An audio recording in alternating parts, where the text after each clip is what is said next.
Hi students, in this video I would like to give a brief introduction about design and analysis of algorithms. So what do you mean by algorithm? It is a sequence of computational steps to solve a problem. That means to solve a problem we have to perform a sequence of steps. Sequence of steps means one step followed by another. So next is characteristics of a good algorithm. There are 6 characteristics. First one is input. 0 or more input. That means the input to the algorithm is not mandatory. Some algorithm do have the input, some other algorithm didn't have any output. So an algorithm must have at least one output. In case of input, the algorithm may not have any input, but in case of output, the algorithm must have at least one output. Next is definiteness. It must be clear and unambiguous. So the algorithm must be clear and unambiguous. So what do you mean unambiguous? So for example, if in the algorithm if there is a condition, if I greater than 0 and I less than 0. So what's the condition? I greater than 0 and I less than 0. That is not possible. I can't be greater than 0 and I can't be less than 0 simultaneously. So if there is some statement like I greater than 0 and I less than 0, it is an ambiguous statement. So the algorithm must be unambiguous. Finiteness. Algorithm must terminate. That means the algorithm must end. We can't write an algorithm which runs indefinitely, or we can't write a program which enter into infinite loop. Next is effectiveness. Effectiveness means the algorithm can be implemented in any language. Language means any programming language. Correctness. For any input, it must halt with correct output. So if you write an algorithm, it must produce the correct output for any input. If it produces correct output for some inputs and incorrect output for some other inputs, we can't say it as a good algorithm. If it is a good algorithm for any input, it must end by producing a correct output. So anyway, our subject is design and analysis of algorithm. So why we analyze algorithms? So we analyze algorithms to find the best algorithm in terms of execution time and storage space. So what do you mean by execution time? The time taken to solve a problem. So always we go for less time algorithms. So what is storage space? So how much space needed in the memory to execute that algorithm? There also we will always go for minimum storage space. So why we analyze algorithm? To find the best algorithm in terms of speed and space. We always go for high speed algorithm. That means the algorithms which take less execution time, and also the algorithms which take less storage space. Execution time or running time is machine dependent. So for some algorithm in one computer it may execute in 3 microseconds. The same algorithm in some other computer it may take 6 microseconds. So that is the meaning of execution time is machine dependent. So I have an algorithm which runs in 3 milliseconds in one system, and in another system it runs in 6 milliseconds. So I can't express the running time in seconds, milliseconds or microseconds. Why? The execution time is machine dependent. For different machines it may produce different execution time. So the point is execution time can't be expressed in seconds, milliseconds or microseconds.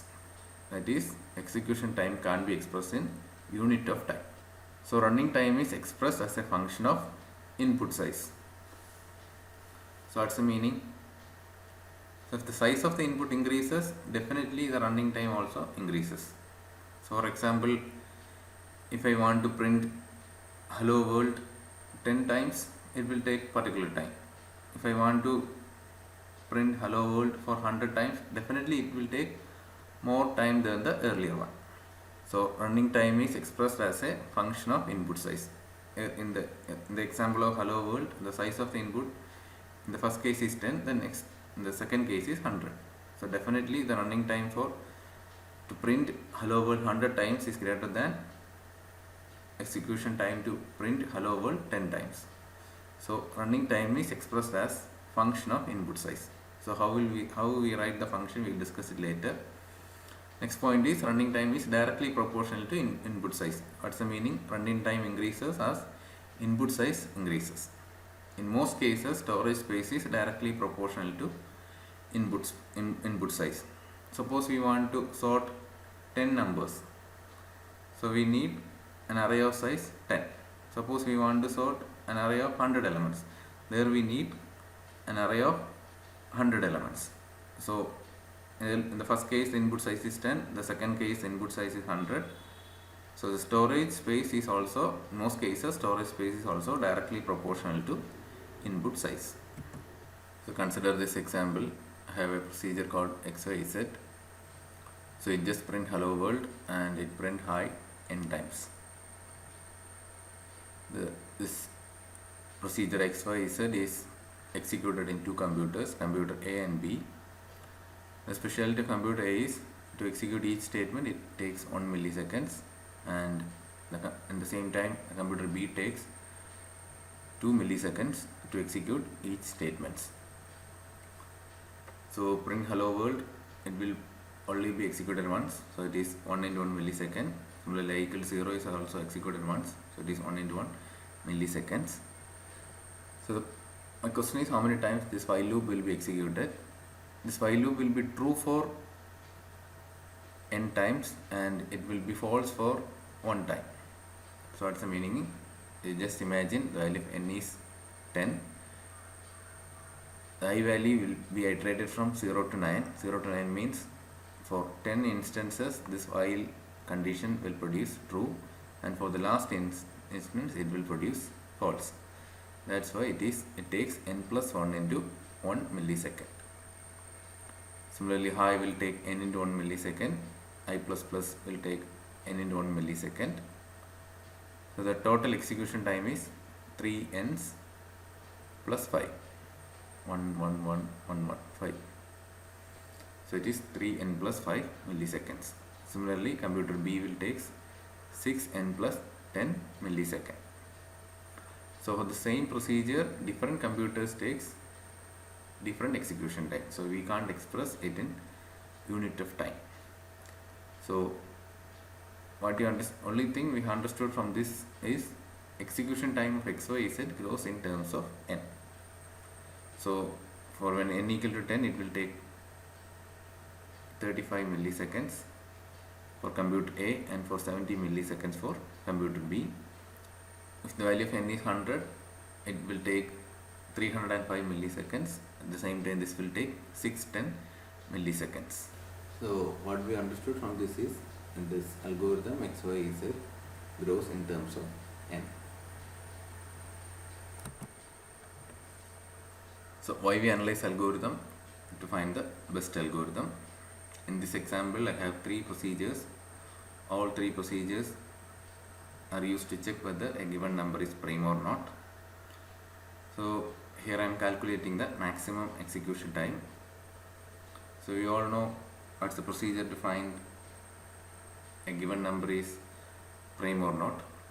So in the first case, I am just dividing the number from 2 to n minus 1. So if the number is 101, I just divided it from 2 to 100. If some point of time it produces a remainder 0, I will just return it as false. Another condition is there, if n equal to 1, it is not a prime, so it will return false. So in the first case, I am dividing the number n by 2 to n minus 1. The second instance, I am just dividing the number from 2 to n by 2. In the third instance, I am just dividing the number by 2 to root n. I want to calculate the maximum execution time. So it is C plus C. This C denotes first line. It will take C millisecond. This C is for line number 3. This n minus 1 into C is for line number 4. This n minus 2 into C is for line number 5. And this last C is for line number 7. So when this algorithm takes maximum execution time, this line number 6 and line number 2 will not be executed. Why? Because this algorithm takes maximum execution time when n is prime. When n is prime, 2 will not be executed, and also 6 will not be executed. So this is how I find this maximum execution time in terms of n. So let's consider the example 101. So it's a execution time c into 2n. 2n is 202. So c into 202 milliseconds will be taken. Here in this case it will take 2 plus n. 2 plus n is 103. That is c into 103 milliseconds will be taken. Here it is c into 2 plus root n. Root of 101 is almost 10. So it is 2 plus 10. 12 into c milliseconds. So anyway, from these three procedures, the third procedure is the best one. So I hope you understood why we analyze algorithms.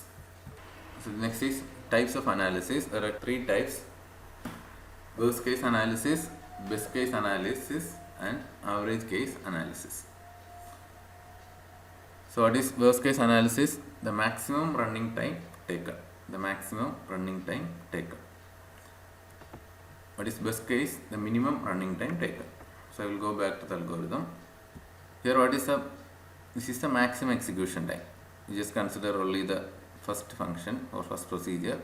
The maximum execution time is c into 2n. So what's the minimum execution time? Minimum execution time happens when the value of n is 1.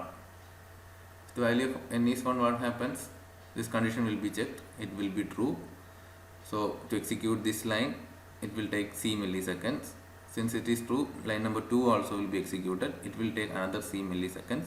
So it will take only 2c milliseconds. It will take only 2c milliseconds for some computer. Let it be A. So consider if the value of n is prime, what happens? This will be the condition. Suppose the value of n is prime. For example, n is 101. So it will take almost 2 into 101 is 202, 202 into c. If it is 1 millisecond, it will take 202 milliseconds. So that is the worst case, maximum execution time. That's the minimum execution time, 2c. So I hope you understood types of analysis. Average case is nothing but an average running time. So it is something between worst case and best case. So just consider another example. Here I have a procedure called ABC with input n. What is it doing? It just print the value of n, then it will print high, then it just calculate n equal to n plus n, and it is also printing n.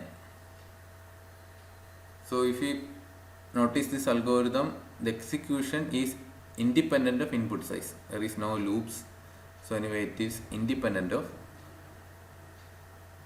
input size. The input is just printed twice, print n, print n. But it is, this execution of this program is completely independent of value n. So you just imagine for computer A, print each line takes 1 millisecond. Totally we have 4 lines, so it will take only 4 milliseconds. And for computer B, it takes 8 milliseconds. So it is actually independent of input size. So running time of ABC is independent of n. This is an example for constant running time algorithm or constant running time procedure. So this is all about the introduction. Advanced topics will be discussed later. Thank you.